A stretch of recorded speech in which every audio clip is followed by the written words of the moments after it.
Entonces, el día de hoy, en el tiempo que tengo, son las 4:02, no creo que dure mucho, voy a presentarles a Cristo como la solución perfecta al estado fatal del hombre pecador.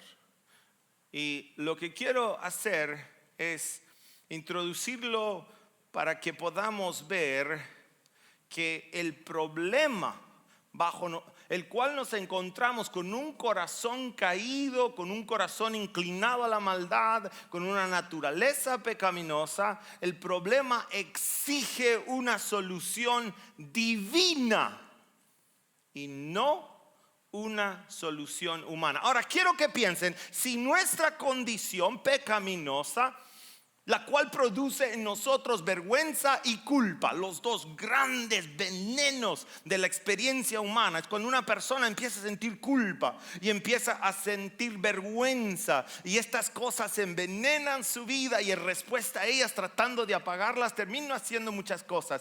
Esta es la condición del hombre en pecado, o de la mujer.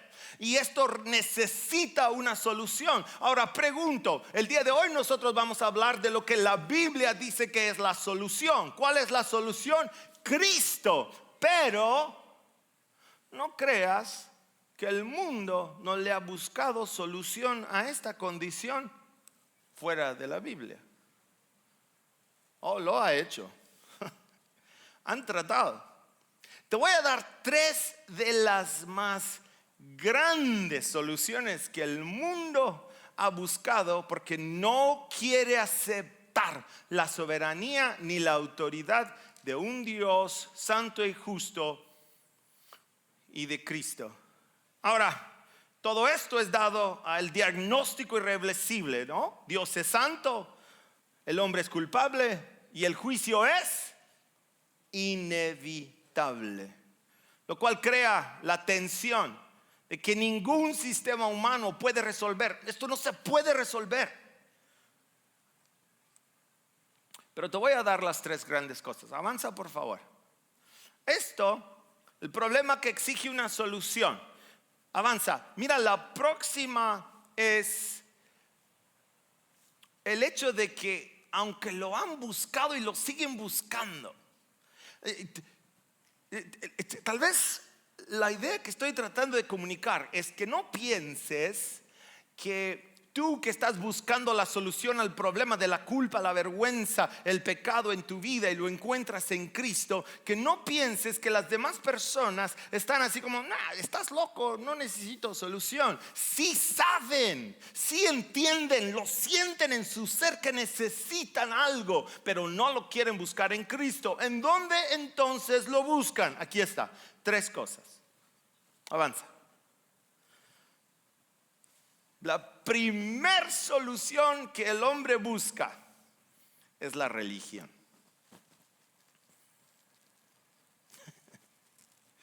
La religión. Ahora, yo creo que esta es la más antigua de todas. Esta surge inmediatamente, es la primera idea que se le viene al hombre en el estado caído. La religión. ¿Qué busca la religión?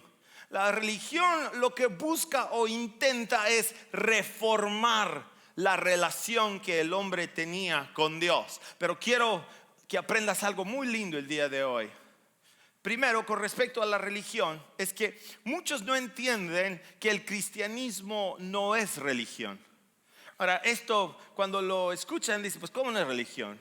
Es un sistema religioso sistematizado que lo puedes explicar a través de la Biblia. En el sentido técnico sí es religión, pero en el sentido de lo que es religión, no es religión. Y te voy a explicar por qué. Escucha, por favor. Si se te olvida todo, yo creo que este punto vale la pena que hayas venido y te hayas quedado aquí. La religión, religar, es el mejor atento del hombre. Aquí está Dios, aquí está el hombre. Dios está en comunión con el hombre, pero se rompe y hay una brecha. Y ahora el hombre quiere ver cómo buscar a Dios. El hombre quiere ver cómo llegar a Dios, cómo regresar a Dios. El hombre. Y lo que hace es implementando religión. La religión es el hombre queriendo alcanzar a Dios. El cristianismo no es religión. El cristianismo es la idea de que Dios quiso alcanzar al hombre. Y esto se centra en la doctrina de la gracia. Nadie puede tener paz para con Dios o ser salvo de su propia intención, sino que necesita la gracia de Dios que lo alcance. Es Dios quien te amó primero antes de que tú lo amaras. Es Dios quien te alcanzó primero antes de que tú lo vieras. Es Dios quien te andaba buscando antes de que tú puedas decir yo andaba buscando a Dios. Nadie puede decir yo estaba buscando a Dios. Lo que nosotros decimos, Él me estaba buscando y su amor me encontró. Eso es el evangelio. El día de hoy la religión lo que busca hacer es decirle al hombre: tienes que hacer esto para alcanzar a Dios. Si no haces esto no puedes llegar a Dios. Está el hombre en su sistema buscando alcanzar a Dios. El catolicismo no es nada más que eso. Es una religión penitenciaria que busca hacerle a la persona que puede ganar su salvación a través de los actos. La religión. Y esta se enfoca en reglas, en rituales, en obras para tratar de alcanzar aceptación y perdón. Y perdón que te lo diga, perdón, no funciona. Por más que trates, no funciona.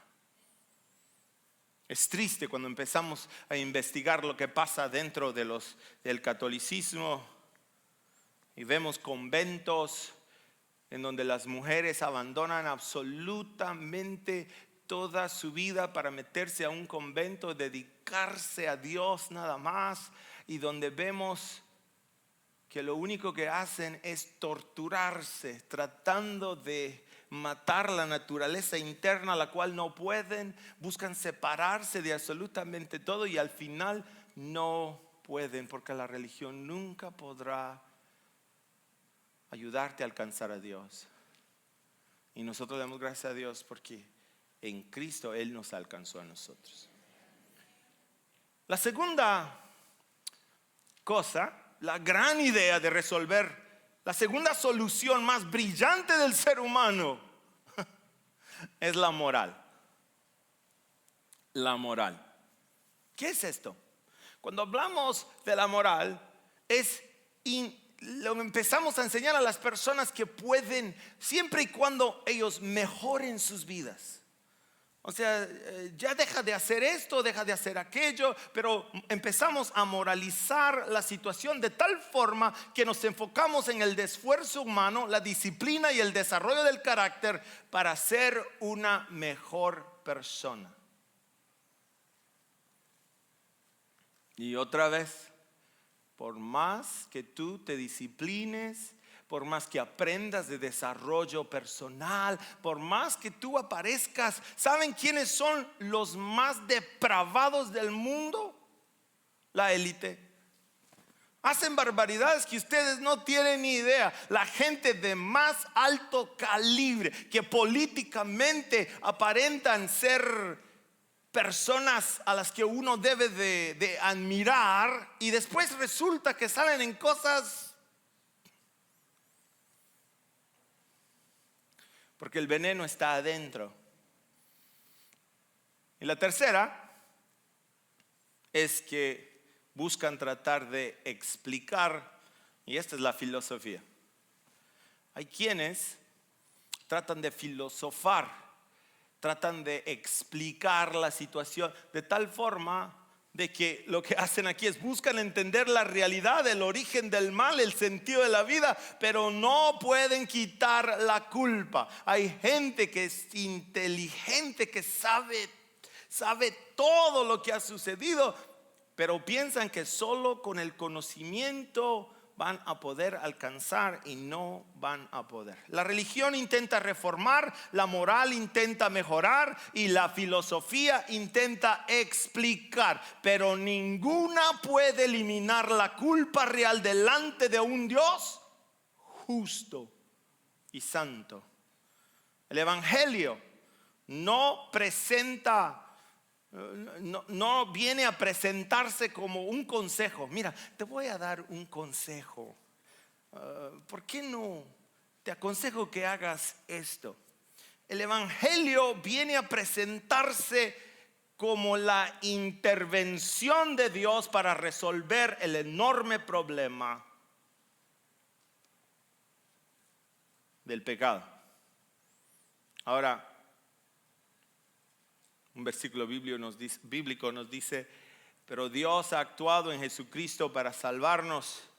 Y así que este problema, ahora vemos la verdadera solución, la cual la Biblia nos va a dar. ¿Cuál es la solución? La solución para esta condición mortal está en Cristo Jesús.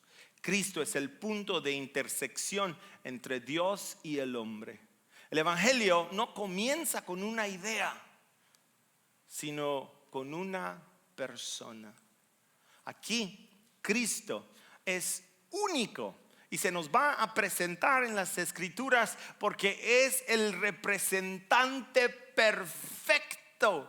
Él representa a Dios, pero Cristo también representa al hombre. Y aquí esta idea no es muy difícil de entender, sino que lo que tenemos que entender es que Cristo, el ungido, el que fue escogido para ser la solución sobre el pecado, Él es Dios, pero también es hombre. Y esto no lo dice la Escritura. Juan 1:14 dice, y aquel verbo, Juan 1:1, el verbo que era con Dios, que era Dios. Juan 1:14 dice, ya que el verbo se hizo carne, Dios encarnándose. No solamente eso, Colosenses 2:9 nos va a decir, y en él habita corporalmente toda la plenitud de la deidad. Este hombre encarnado no es nada más que Dios encarnándose y tomando un cuerpo. Es un solo mediador, Jesucristo hombre. 1 Timoteo 2:5. Para poder entender esto, una analogía que nos ayuda es que Cristo no es un puente construido desde la tierra hacia Dios, sino que es un puente donde Dios desciende y establece desde el cielo hacia el hombre. Este no fue el hombre construyendo, aquí está Dios y aquí está el hombre. Este no es el hombre construyendo el puente para llegar a Dios. Este es Dios poniendo el puente para llegar al hombre. Y el puente en esta situación es Cristo Jesús. Él es la solución. Y la solución aquí no es simplemente una solución legal. Esto es teológicamente profundo. Y aquí es donde tal vez empiezo a perder a las personas. Pero la solución es Cristo. Es Dios encarnado, Él mismo tomando. Pero la solución no es solo legal, sino que también es gubernamental. ¿A qué me refiero? Cristo no solo salva individuos, sino que viene a la tierra a restaurar el gobierno de Dios sobre de ella. Marcos 1:15 dice, el reino de Dios se ha acercado. En otras palabras, no es solo el rey que se acerca, sino también el reino espiritual, el cual va a establecer sobre la tierra. Lo que esto implica es que en Cristo Dios va a restaurar su autoridad divina sobre sus criaturas. Él va a reordenar la creación y va a transferir de dominio. Cuando hablo de dominio aquí, el Evangelio no es solo un perdón judicial, sino que es un cambio de reino. Ahora, para que lo entiendas bien, ¿cuántos de ustedes saben que nuestra vida está en el reino de los cielos? El reino de los cielos no existe después de la muerte nada más y en un lugar allá muy lejano. ¿En dónde está el reino de los cielos?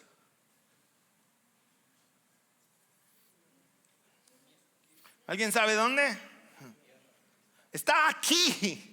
Está aquí. Ahora, ¿aquí en dónde? Aquí en nuestro corazón, en nuestra mente, en nuestras vidas. Porque nosotros a través de Cristo le hemos dado a Él que sea el rey de nuestra vida. Y hoy nos introduce al reino de los cielos, en el cual tenemos paz.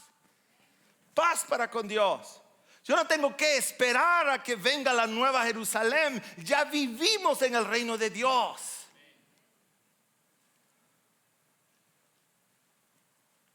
Ya no somos ya no somos rebeldes, sino que somos ciudadanos. ¿Me entienden? Tú le perteneces a Dios y tú estás en Cristo. Tú eres del reino de Dios. Ya te mueves en el ámbito espiritual en el cual le perteneces a Él. Y a veces cuesta pensarlo así, pero lo creas o no, el reino de Dios se mueve sobre la tierra. Ahora, Cristo vino como rey, pero también tenemos que aprender que si Él va a ser la solución, tenemos que aprender cómo es que Dios aplica la solución. Y eso lo hace a través de la vida perfecta de Cristo. Porque la justicia del hombre no es suficiente. El hombre no tiene su propia justicia, así que Cristo tiene que venir y tiene que vivir una vida perfecta. Cristo no comienza en la cruz nada más, sino comienza en obediencia desde el principio. ¿Dónde empezó la obediencia de Cristo? ¿Lo crees o no? Allá en el cielo, cuando Él dijo: yo iré. Y no solamente yo iré, es encarnado, nacido de virgen. Cuando nace, Filipenses 2, del versículo 5 al 9 nos va a decir de que Él se humilló hasta lo sumo, tomando cuerpo de hombre y entrando en esta condición. Dios tomó un cuerpo como el tuyo y como el mío. Y no solamente tomó un cuerpo, sino que la Biblia nos dice, Hebreos 4:15, nos dice que fue tentado en todo, pero sin pecado. Segunda de Corintios 5:21, para que nosotros fuésemos hechos justicia de Dios en Él. Hermano, Él vivió la vida perfecta que tú debías de haber vivido, pero que no podíamos, porque Él es la solución. Primera cosa, Él es rey, viene a establecer el reino de los cielos. Segundo, vive una vida perfecta. Y tercero, la muerte en la cruz. Y quiero decirles algo. Este es el centro absoluto de la solución. Aquí es donde se une, se converge todo el evangelio en la cruz del Calvario. Porque Cristo murió por todos nuestros pecados. La cruz no es solo ejemplo o sacrificio emocional o injusticia histórica. La cruz es un acto legal, sustitutivo y judicial. Ahora, tal vez no entiendas lo que quiere decir la sustitución, pero este es el centro del evangelio. La sustitución, para que lo entiendas bien, quiere decir que Cristo toma nuestro lugar. Él carga nuestro pecado. Él recibe la ira de Dios por nosotros. Él satisface la justicia divina. Isaías 53:5 nos lo dice de esta forma: el castigo de nuestra paz fue sobre de Él. Primera de Pedro 2:24 nos va a decir: Él llevó nuestros pecados en su cuerpo. Romanos 3:25, para manifestar su justicia a fin de que Él sea el justo y Él también el que justifica. Así que esto resuelve la tensión. Dios enfrenta el enorme dilema aparente, porque Dios es santo, Dios es justo. Él debe de juzgar al hombre por su pecado y destruirlo, pero también perdona. Él mismo toma un cuerpo, paga el precio y en Cristo Jesús nos da paz para con Dios. Esto a veces se vuelve así como algo que lo podemos escuchar en la mente y casi que decimos, no, sí, lo conozco, lo entiendo. Hay una conexión intelectual, pero muchas veces no hay una conexión emocional en el corazón. Yo quiero que escuchen esto. Hay algo que yo he estudiado muchísimo, quiero tal vez ver si puedo compartirlo con ustedes, pero hay un animal que va a ser muy representativo de la obra de Cristo sobre la tierra. Y es una oveja, un cordero. Y lo que quiero hacer entonces es que vean el centro absoluto de la solución. Avanza, por favor. Quiero darles, si podemos avanzar. Quiero hablarles acerca de Cristo como el Cordero. ¿Por qué? Para no perderlos. Les he dicho que Cristo es el Rey eterno, que Él es Dios, que toma un cuerpo. ¿Están conmigo? Pero que no solamente toma un cuerpo, sino que en ese cuerpo vive una vida perfecta. ¿Están conmigo? Vive una vida perfecta. Después de vivir una vida perfecta, asciende a la cruz como todo un inocente para pagar nuestra deuda. Y en esa cruz Él muere como el Cordero. Ahora, esta idea del Cordero es central al Evangelio. Y quiero que la vean. Aquí dice, he aquí el Cordero de Dios que quita el pecado del mundo. Primera de Juan 1:29, resucitado para nuestra justificación. Cuando Juan el Bautista está bautizando a los judíos para arrepentimiento, dice que él ve a Jesús bajar y desciende y dice, he aquí el Cordero de Dios que quita el pecado del mundo. Lo va a reconocer como un cordero. Tal vez para ti que nunca has visto un corderito, hay muchos que sí, pero hay muchos que no. Esa referencia no haría mucho sentido. Pero el Cordero va a representar en el consciente judío algo extraordinario. Y quiero mostrarte un poco, si lo puedes avanzar, por qué Dios escoge a un cordero.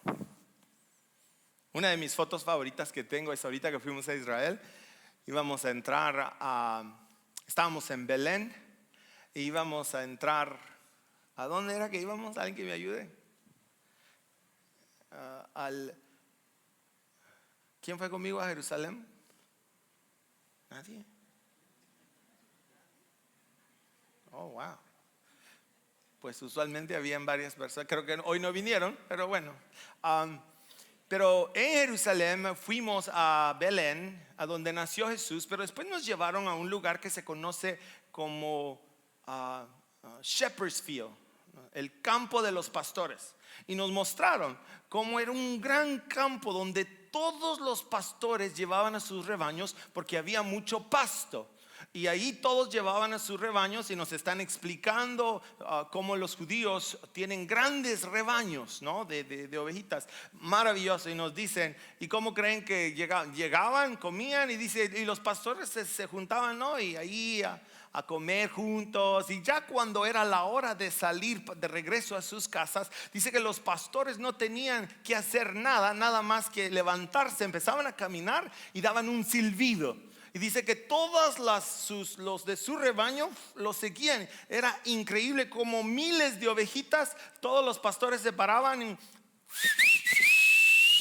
y se le venía todo el rebañito y se iban. Y dice, al final no quedaba nadie. Bueno, puede que haya habido una tontita ahí, ¿no? Pero el pastor tal vez miraba para atrás y decía, voy a recogerme aquella, porque siempre se anda quedando atrás. Pero eso era una visual muy hermosa. La recuerdo muy bien mientras estábamos allí. Y después afuera había un palestino muy inteligente que tenía un corderito, pero lindo.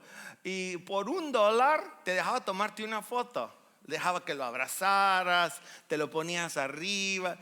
Es increíble. Un corderito, un animalito que no dejaba que tú hicieras lo que tú quisieras con el...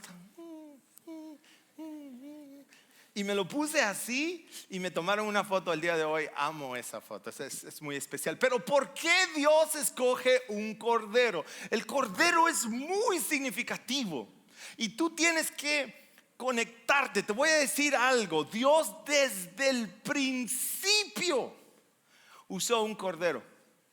Si alguien que sabe de Biblia, si no sabes de Biblia, pues está bien, pero te doy un poquito. ¿Sabes dónde por primera vez vamos a ver un sacrificio de oveja?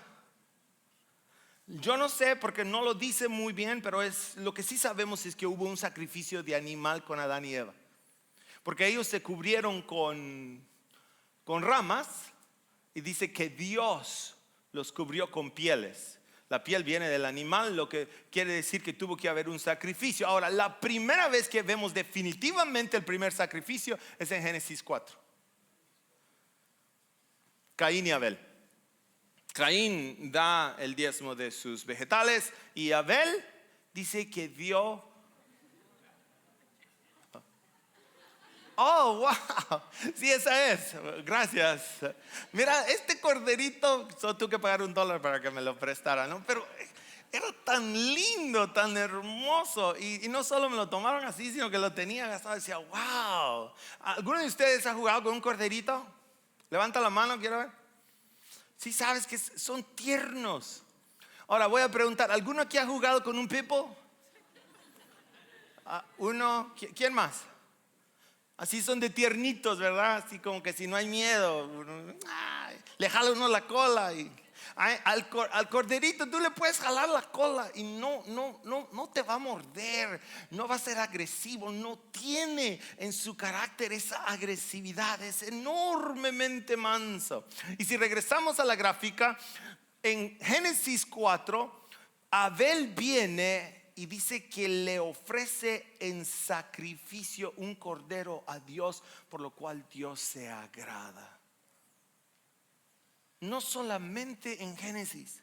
Ahora, si seguimos esto, llegamos a Génesis, Éxodo, Levítico. En Levítico Dios va explícitamente a decir: cuando me sacrifiquen van a tener un cordero y esta va a ser la forma en la que me van a sacrificar. El animal que yo escojo que sacrifiquen son corderos. Y el cordero tras cordero tras cordero tenía que sacrificar corderos en la mañana, uno en la noche. A veces los sacrificaban completamente, pero el cordero siempre iba a morir. La historia que se nos da es que cuando la gente venía a hacer un sacrificio para que Dios perdonara su pecado, y cuando estaban en el tabernáculo, tenían que traer un cordero, tenía que ser perfecto, limpio, sin mancha. Pero antes de que ese cordero fuera ejecutado, muerto y sacrificado, la persona no podía enviar al cordero por Amazon, tenía que traerlo ella misma. Y después de traerlo, el sacerdote hacía algo con el cordero. ¿Sabes qué hacía? Tenía que poner la mano sobre el cordero.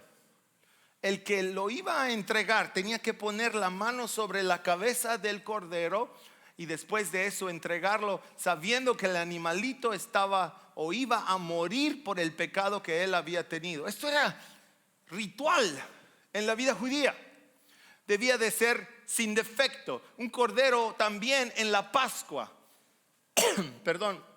En Éxodo vemos la historia de cómo Dios saca al pueblo de Israel de Egipto y en la última plaga, en la 10ª, va a matar al primogénito. Pero antes de que pase el ángel de la muerte, dice a los judíos: diles, deben de matar un cordero y la sangre de ese cordero debe de ser rociada sobre el lintel de su puerta para que el ángel pase Pascua, pase por encima y no mueran. Estas son ideas. Esta era una sombra de lo que iba a venir. No solamente lo vemos en la Pascua, el Cordero era el sustituto bajo el juicio y el Cordero traía liberación. La Pascua no solo perdona, también libera la esclavitud. El Cordero anuncia libertad y da un nuevo comienzo. Es enormemente significativo. El Cordero. Ahora, mira la próxima. Avanza. Esta historia a mí sí me desborona siempre, porque creo que es la historia más espectacular. En Génesis 22, saben toda la historia de Abraham. Después Dios, por acto milagroso, le da un hijo a Sara. Ella tiene un hijo. Y después, cuando el niño va creciendo, Dios le dice: sacrifícame a tu hijo. Abraham le hace caso, lo lleva a sacrificar, pero en el capítulo 22, alrededor del versículo 5, va a pasar algo muy curioso. Vean conmigo el versículo 8 de Génesis 22.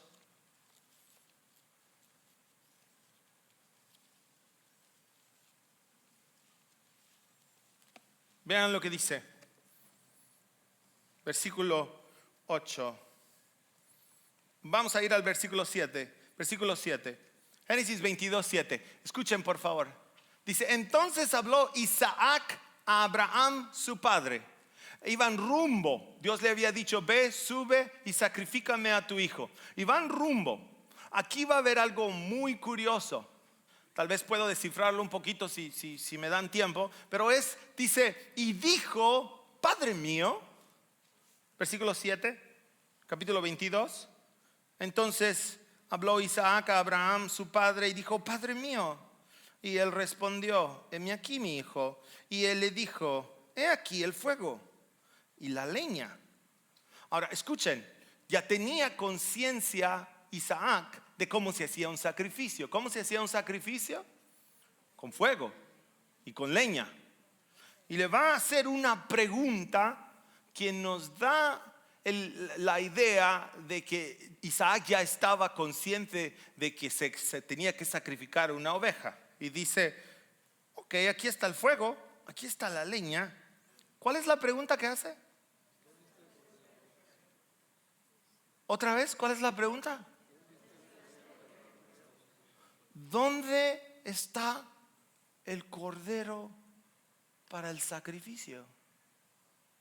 Ahora, creo que todos aquí saben, ¿no? El corazón de Isaac, confiado en el Señor, sabía lo que Dios le había pedido, pero a pesar de que sabía lo que Dios le había pedido, había una fe en él de algo sorprendente. Escucha el versículo 8. Y respondió Abraham, su padre: Dios. ¿Quién? Dios se proveerá de un cordero para el sacrificio, hijo mío.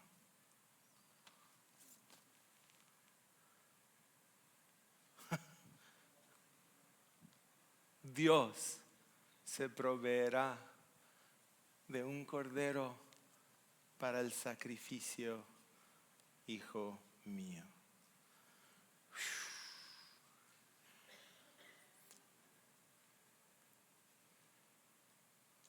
Esto es de mucha revelación.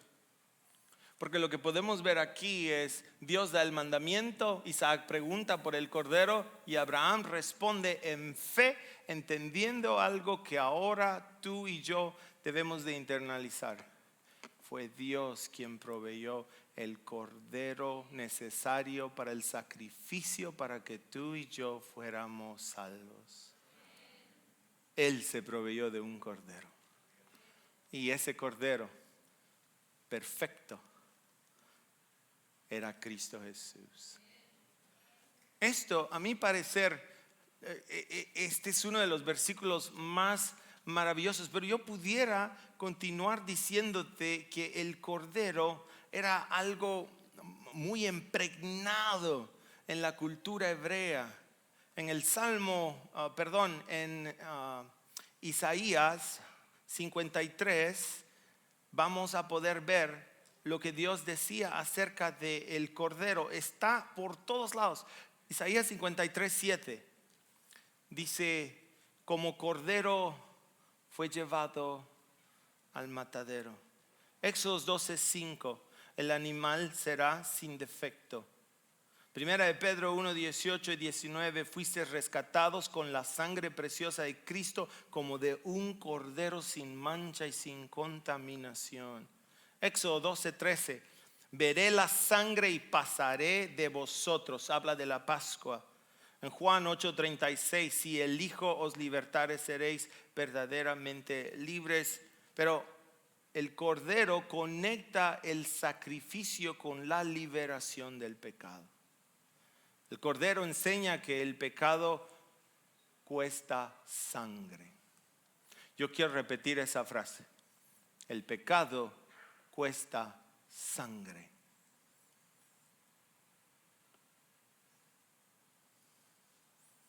El Cordero era una lección también, pudiéramos decir, pedagógica, en el sentido de la repetición. Era de siempre traer un cordero para que muriera y para que estuvieran el consciente de que nuestro pecado no es solamente decir: oh, pequé, oh, perdóname Dios, oh, pequé, oh, perdóname Dios, y andar en este ciclo. No, es para que entendamos que alguien dio su vida por nosotros. Por eso es que el pecado, cuando aceptamos a Cristo Jesús como el que paga y cancela la deuda y lo empezamos a amar, cada vez que pecamos nos duele.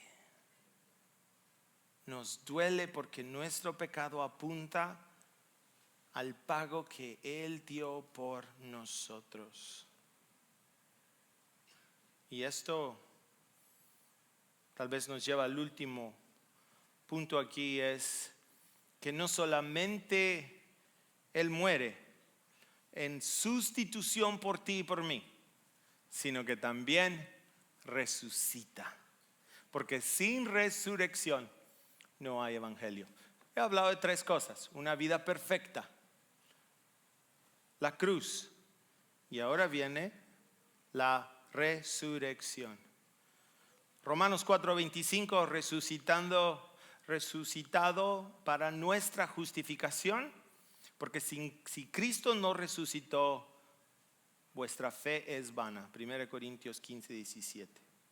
Hermanos, la resurrección de Cristo Jesús fue la obra aceptada, la justicia fue satisfecha y la muerte fue vencida. Y aquí, en esta sustitución, tú necesitas entender qué es lo que Cristo logra. Porque Cristo aquí, en Cristo ocurre una transformación completa. Y estas es las buenas noticias de salvación. Es que nuestra culpa en Él es removida. Nuestra justicia ahora es otorgada. La ira de Dios es absorbida por Él. Y la relación con Él ahora es restaurada. Porque fuimos comprados por este sacrificio. Ahora, hay una declaración que creo que quiero terminar con ella, y es el hecho de que una cosa es que sea salvo. ¿Me entiendes? ¿Cuántos han entendido hasta ahora que en Cristo Jesús, el Cordero de Dios, de una vez y para siempre quedó satisfecho el pago por el pecado, para que todo aquel que en Él crea y lo busque haya salvación y reciba perdón de sus pecados? Ahora, una cosa maravillosa es saber que hemos sido perdonados. ¿Me entienden? ¿Es eso maravilloso? Pero no solo fuimos perdonados.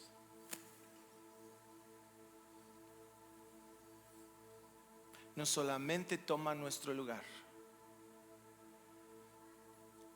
sino que nos transfiere su justicia. Y aquí es donde verdaderamente le explota la cabeza a uno. Una cosa es que el rey establezca su gobierno, viva perfectamente, muera en sustitución por nosotros, resucite para vencer la muerte.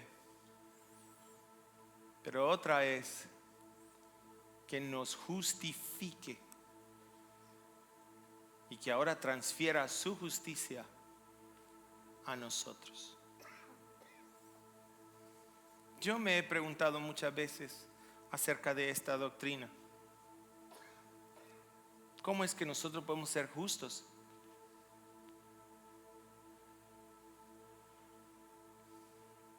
Y aquí tal vez tenemos que meditar en el efecto del evangelio en el corazón y la vida de cada persona. Porque cuando creemos en Él, Dios viene a nuestras vidas y a través del Espíritu Santo hace una operación a pecho abierto. Es como que si viene, nos va a abrir. Y Dios mismo nos va a sacar el corazón de piedra que teníamos. Aquel corazón de donde fluían todos los pecados, ahora Él viene y lo saca. Y pone en nosotros un nuevo corazón. Y este nuevo corazón es regido por la justicia de Dios. El viejo corazón palpitaba de una naturaleza caída. Su inclinación es hacia el orgullo, hacia las tendencias malas. El nuevo corazón que palpita para Dios es un corazón que busca las cosas de Dios, que está en paz con Dios, que tiene esa justicia, que busca hacer lo correcto. Esto no quiere decir que somos perfectos, pero quiere decir que cuando yo tengo un nuevo corazón, aunque por mi cuerpo el hábito del pecado radique y quiera seguir y levantarse a querer ciertas cosas, ahora mi corazón me dice no, esa no es tu naturaleza. Tú has sido redimido, has sido comprado y la justicia de Dios ahora habita en ti. Y el carácter de Dios empieza a obrar en ti. Avanza a la próxima, por favor. Lo que había puesto aquí era: la culpa es removida y la justicia es otorgada. La ira es absorbida y la relación es ahora restaurada. Colosenses 1:13. Él nos ha librado del poder de las tinieblas y nos ha trasladado ¿a dónde? ¿A dónde? Al gobierno, porque el problema, o Él ha puesto ahora un gobierno. Él reina sobre ese gobierno. Nos ha trasladado al gobierno de su amado Hijo, en quien tenemos redención por su sangre, perdón de pecados, y en donde ahora Dios se agrada de nosotros. Avanza a la última. Y lo que quiero hacer, si me ayudas, por favor. En Gálatas, en el capítulo 5, para los que tienen peoples, ni modo, ¿no? Ahí después argumentamos, porque la gente defiende a sus peoples y siempre dice: vieras que mi people es muy lindo. Sí, podrá ser muy lindo, pero es uno de los animales más fuertes. No sé si sabes que la fuerza de su quijada, media vez muerde, no suelta. Tiene un poder increíble, está diseñado para el ataque. Que tú lo hagas dócil, esa es otra cosa, ¿no? Porque le das de comer, ok, pero el animal está diseñado. Porque la vez pasada, ¿por qué habla de los peoples? Ay, Dios. Bueno. Y lo que quiero hacer aquí es que aquí es el centro del evangelio. Tenemos que ver al Cordero de Dios. Cuando Juan dice: este es el Cordero de Dios que quita el pecado del mundo, todos los judíos lo entendían. Decían: wow, el cordero del sacrificio era perfecto. ¿Es perfecto este hombre? Sí, perfecto. Tenía que ser limpio, sin defecto. Tenía que ser suficientemente capaz para absorber nuestra culpa, morir por nosotros. Eso fue lo que hizo en la cruz del Calvario. Y ahora yo veo aquí y digo, Cristo, el Cordero de Dios, inocente, santo, humilde, silencioso. Fue sin pecado, obediente hasta la muerte. Su sangre nos salvó, trae vida y paz. Es el buen pastor. Mientras que veo aquí a un perro Pepo. Ahora el Pepo hasta cierta punto es nuestro enemigo, ¿no? Aquel que influencia este corazón antiguo, donde radican, es padre de mentira, busca destruir, acusa día y noche, ruge como león, su pago es muerte. Ha sido homicida desde el principio y no ha permanecido en la verdad. Era necesario que Cristo viniera como Cordero a morir. Y lo último que te voy a decir es: Cristo vivió la vida que el hombre no podía vivir. Cristo murió la muerte que el hombre debía morir. Y resucitó para otorgar salvación que el hombre jamás podía alcanzar. Ponte de pie conmigo.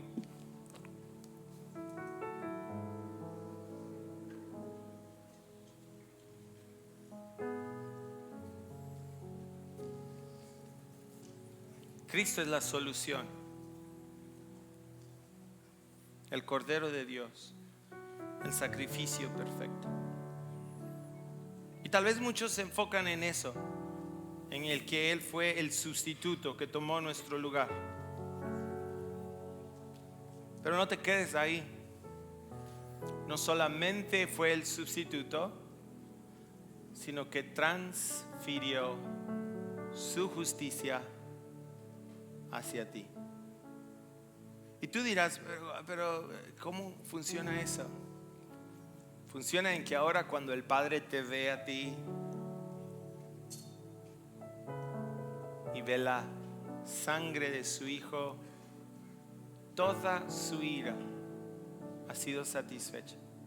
Y ahora Él tiene paz para contigo por haber hecho de aquel que dio su vida tu Rey, tu Salvador, tu Señor.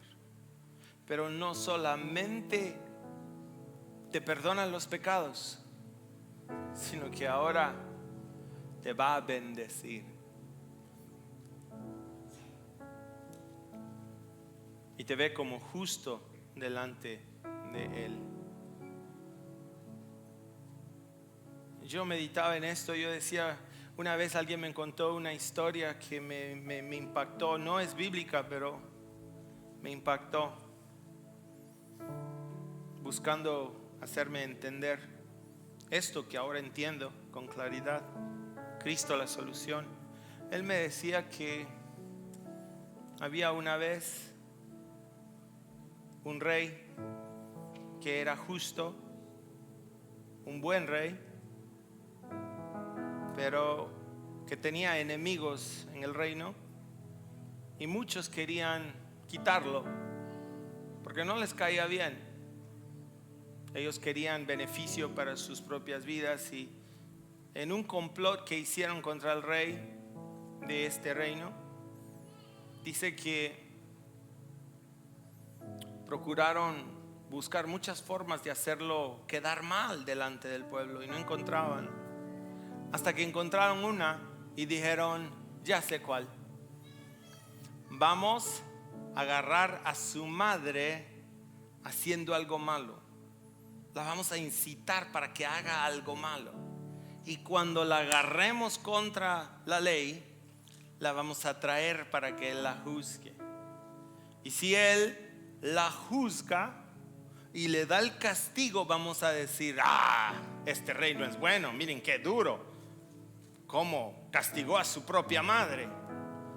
Pero si la perdona, vamos a decir, este rey tiene preferencias, miren cómo hace con su familia. Ese plan está buenísimo. Procuraron agarrar a la madre en algo, resulta que sí, la agarran en algo malo. Y después la traen ante el juicio del rey. El rey tiene que pasar juicio sobre de ella. Dice, madre, ¿qué pasó? Sí, pues, hijo, pues me incitaron y me agarraron, pues sí, hice esto. Y ellos están aquí. A ver, rey, ¿qué resuelve el rey que se debe de hacer con esta mujer que está siendo acusada de este crimen?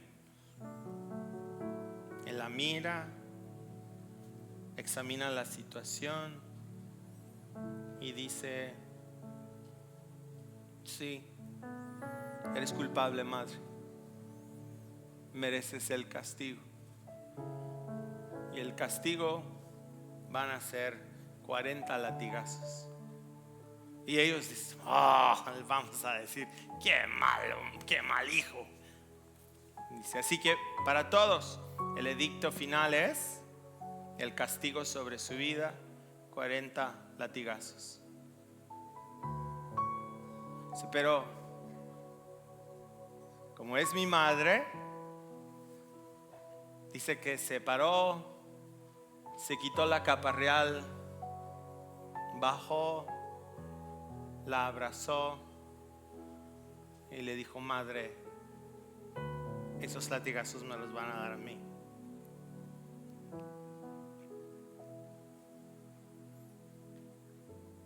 Tal vez no esté muy buena la historia, pero a mí sí me impactó. Porque eso es precisamente lo que hizo nuestro rey. Él era el rey justo y santo creador. Y cuando nos vio dijo, cuánto amo a mis criaturas. Y por su pecado son merecedores de muerte. Pero yo me voy a bajar del trono y voy a morir por ellos, para que ellos tengan vida